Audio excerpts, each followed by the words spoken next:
लोग गुणागणित करते हैं, कितना मंत्री मिला, कितने एमएलए हैं, कौन जो है उप मुख्यमंत्री है।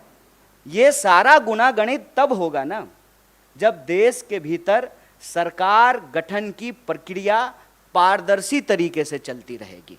आप सब देख रहे हैं कि क्या हो रहा है कि विधायक जो हैं वो होटल होटल खेल रहे हैं, जैसे कोना कोना खेलते हैं ना बच्चा लोग, वैसे होटल होटल खेल रहे हैं, रिजॉर्ट रिजॉर्ट चल रहा है। और आपने देखा कि बिहार में कोई रिजॉर्ट रिजॉर्ट नहीं हुआ, बिल्कुल स्मूथ ट्रांजिशन हुआ है। और यही बिहार की खास बात है। और जैसा कि हमारे अध्यक्ष ने आपको याद दिलाया, सिर्फ इस दौर की बात नहीं है, आप किसी दौर की बात कर लीजिए। जब कहा जाता था कि नंद वंश के खिलाफ कोई बोल नहीं सकता है, तो एक असली चाणक्य, ये वाले नहीं, बेटा को सेक्रेटरी बना देना जो है, ये चाणक्यपन नहीं है, ये ओछापन है, ये दोहरापन है। जो असली चाणक्य थे वो चंद्रगुप्त मौर्य को जो है वो सम्राट बना दिए। और हर दौर में आप देखते जाइए, अगर आप स्वतंत्रता आंदोलन की बात कर रहे हैं, हम लोग 75वीं वर्षगांठ मनाए हैं, तो 1857 की क्रांति में वीर कुंवर सिंह जैसे लोग बिहार में पैदा हुए कि अपना हाथ काट करके नदी में प्रवाहित कर दिए। आप 1942 के भारत छोड़ो आंदोलन को देखिएगा, तो मैं जिस इलाके से आता हूं उसको बिहार का बारदोली कहा जाता है। आप उसके बाद देखेंगे तो एक इकलौता आदमी एक छेनी हथौड़ी लेकर के पहाड़ काट करके रास्ता बना दिया। तो ये जो बीजेपी की लूट का पहाड़ है, उसके दोस्तों के छूट का जो कारोबार है, ये जो बेकार की बात है, उससे एक रास्ता बनाने के लिए रोजगार की बात करना जरूरी है। रोजगार एक बहुत बड़ा सवाल है। और आप जब बोलेंगे या सुनेंगे तो महंगाई और भाजपाई आपको सुनने में एक जैसा लगेगा। महंगाई, दंगाई, ये सब जो है भाजपाई शब्द से मिलते जुलते शब्द हैं। देश को अगर इस परिस्थिति से निकालना है तो हम लोगों को देश के मुद्दे पर बात करनी पड़ेगी, उस पर एक्ट करना पड़ेगा। और जब हम सरकार में आए हैं तो हमारी पहली प्राथमिकता ये सुनिश्चित करनी होगी कि देश के युवाओं को रोजगार मिले, महंगाई से त्रस्त जनता को हम लोग बचाएं, सरकारी संस्थानों की रक्षा करें, लोकतंत्र की प्रक्रिया जिंदा रहे कि कल को फिर से जो है कोई चाय, सच्चा चाय बेचने वाला का बच्चा जो है देश का प्रधानमंत्री बन सके। नेहरू जी हुए तभी मोदी जी हुए हैं। तो मोदी जी ऐसी परिस्थिति ना पैदा कर दें, वो कालिदास की कहानी आप लोग सुने होंगे कि जिस डाल पे बैठे हैं उसी डाल को काटने लगे हैं। तो यह जो अलोकतांत्रिक ढंग से लोकतांत्रिक सरकार के गठन का दावा किया जाता है, यह दावा किताबी है, यह दावा फर्जी है। असल में जनमत की चोरी होती है, उस जनमत को भी बचाना है। और सिर्फ सरकार के गठन कर लेने से कुछ नहीं होगा। बतौर पार्टी, बतौर किसी भी गठबंधन का सदस्य, हमारी ये जिम्मेवारी है कि जो घोषणाएं हमने चुनाव के दौरान की हैं, उन घोषणाओं को हमको लागू करना पड़ेगा। ऐसा नहीं चलेगा कि दूसरे पे थू थू करेंगे, उससे जो है हम साफ हो जाएंगे। तो रोजगार हमारे लिए एक बहुत बड़ा सवाल है। जब यहाँ हमारे बिहार के प्रभारी और नेता आपको सरकार गठन की बधाई दे रहे हैं, देश में जो इसका एक पॉजिटिव संदेश है, इसमें कोई दो राय नहीं है। सेना का मनोबल यदि गिर जाए कि हम युद्ध जीत ही नहीं सकते हैं, तो लड़ने से पहले ही हार जाएंगे। और आप सब ऐसा तो है नहीं कि सामने कुर्सी पे बैठे हुए हैं तो आप ज्ञानी नहीं हैं और हम थोड़ा ऊंचा कुर्सी लगा लिए हैं तो ज़्यादा ज्ञानी हैं, ऐसा तो बिल्कुल भी नहीं है। आप भी इसी समाज में रहते हैं। आप देख रहे हैं कि महंगाई की क्या हालत है। पेट्रोल पंप पे जब मीटर चलता है ना, तो ऐसा धड़कन भी उसी स्पीड से बढ़ने लगता है। मैं तो कहता हूँ कि देश ने सरकार नहीं चुना है, खून चूसने वाला सिरिंज खरीद लिया है। हर मुद्दे पे जो है सरकार से जो भी आप एक्सपेक्ट करते हैं, उस एक्सपेक्टेशन को तो छोड़ दीजिए। जैसा दुष्यंत कुमार ने लिखा है कि कहाँ तो तय था चिरागा हर एक घर के लिए, कहाँ चिराग मयस्सर नहीं शहर के लिए। कि पेट्रोल महंगा है, एक तरफ पेट्रोल ऊपर जा रहा है, रुपया नीचे आ रहा है। महंगाई का दर देश में सबसे ज़्यादा है। एक एक करके सरकारी संस्थान बेचे जा रहे हैं। पीएसयू को आप उठा करके देख लीजिए, परमानेंट नौकरियां लगातार कम की जा रही है, ठेके पे बहाली किया जा रहा है। कैसा परमानेंट जुगाड़ किया है सरकार ने साहब कि प्रधानमंत्री होते हैं 5 साल के लिए, संविधान में ऐसा लिखा हुआ है। लेकिन आप जो है सत्ता का अहंकार देखिए कि प्रधानमंत्री के जो नंबर 2 हैं वो कहते हैं कि हम जाने के लिए नहीं आए हैं, 50 साल यहीं रहेंगे। तो नियम ही बदल दीजिए कि अब प्रधानमंत्री का चुनाव 5 साल के लिए नहीं होगा, 50 साल के लिए होगा। जहां कॉन्ट्रैक्ट पे चीजें हैं कि आप 5 साल के लिए ही प्रधानमंत्री हो सकते हैं, वहां आप लाइफ टर्म रिचार्ज चाहते हैं, life term, full time recharge. लेकिन जहां सरकारी नौकरी में परमानेंट की व्यवस्था थी, उसको एक एक करके समाप्त किया जा रहा है। आप जो है अग्निपथ में देख लिए हैं कि क्या हुआ है। 5 साल के लिए वो मंत्री बनेंगे, 5 साल के लिए एमएलए बनेंगे, लेकिन नौकरी 4 साल के लिए मिलेगा। ये क्यों किया गया है?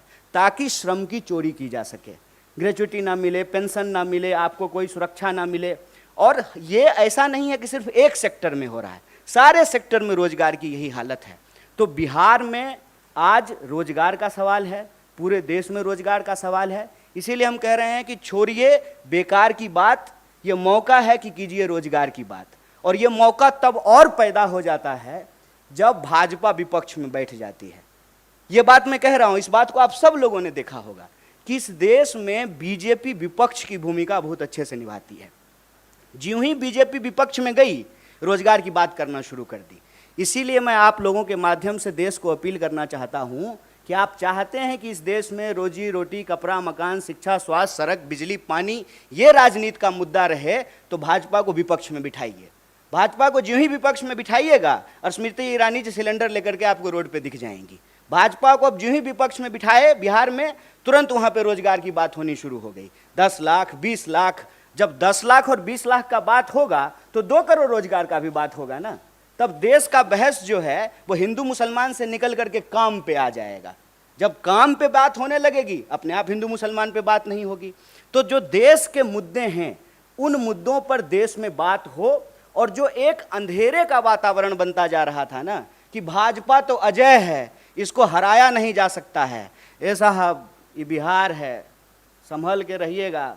यहाँ पे लोग जो है ना उड़ती हुई चिड़िया का पर जो है गिन लेते हैं। अपना आप सूटकेस लेके घूमते रह जाइएगा।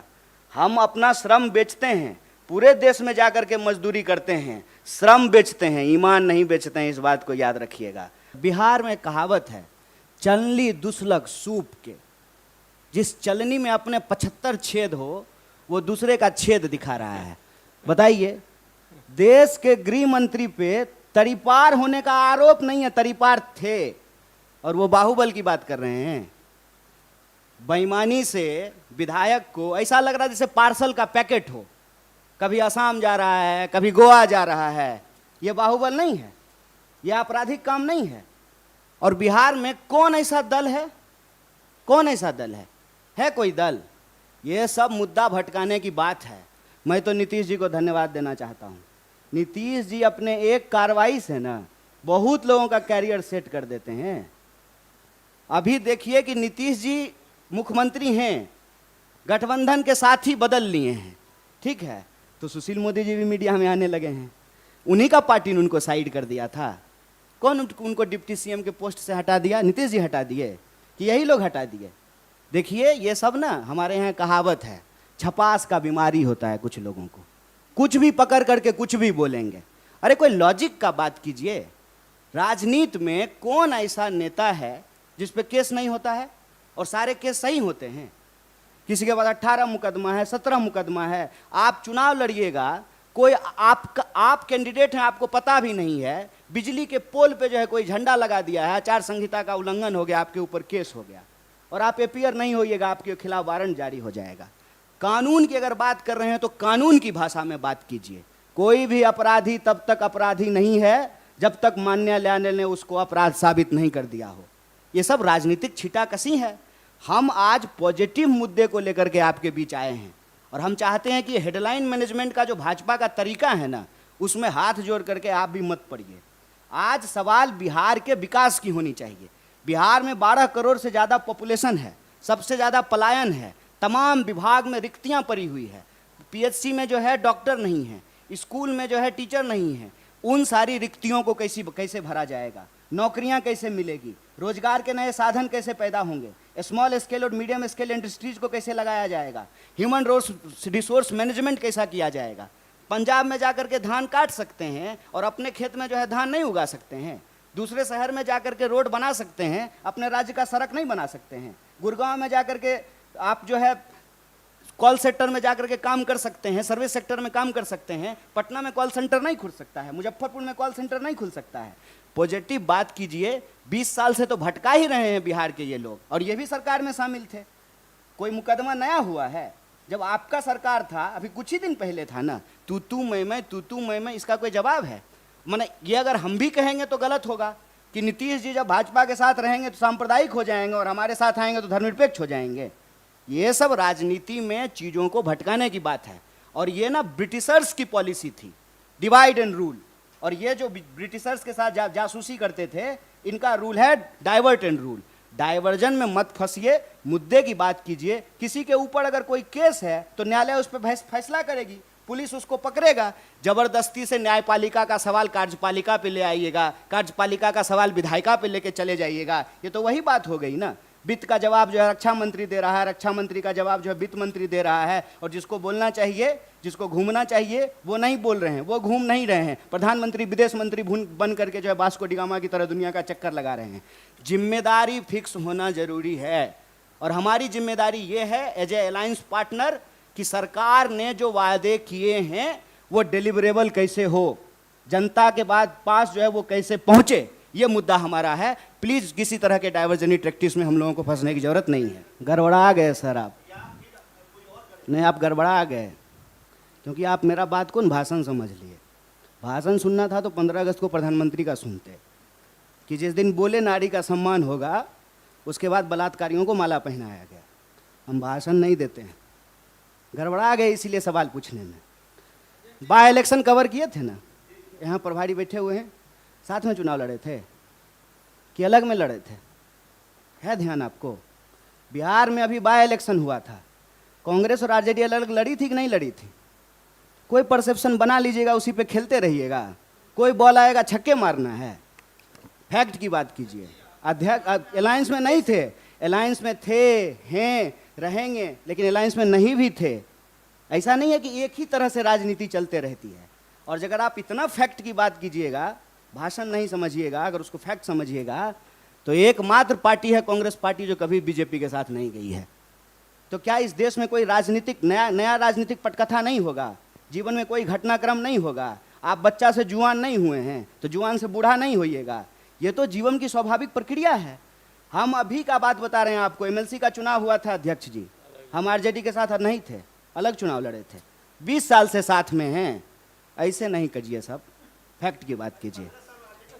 अरे वैसे फिर आप महीना जोड़िएगा। हम अभी बता रहे हैं आपको कि हम एमएलसी में अलग अलग चुनाव लड़े हैं, बाय इलेक्शन में अलग चुनाव लड़े हैं।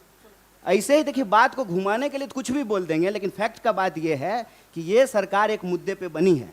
वो मुद्दा ये है कि देश के अंदर जिस तरीके से जनमत की चोरी हो रही है, उस पर एक मुकम्मल प्रतिकार हो, और जो जनता के जन सरोकार के जो मुद्दे हैं उसको हम लोग डिलीवर कर सकें। Thank you.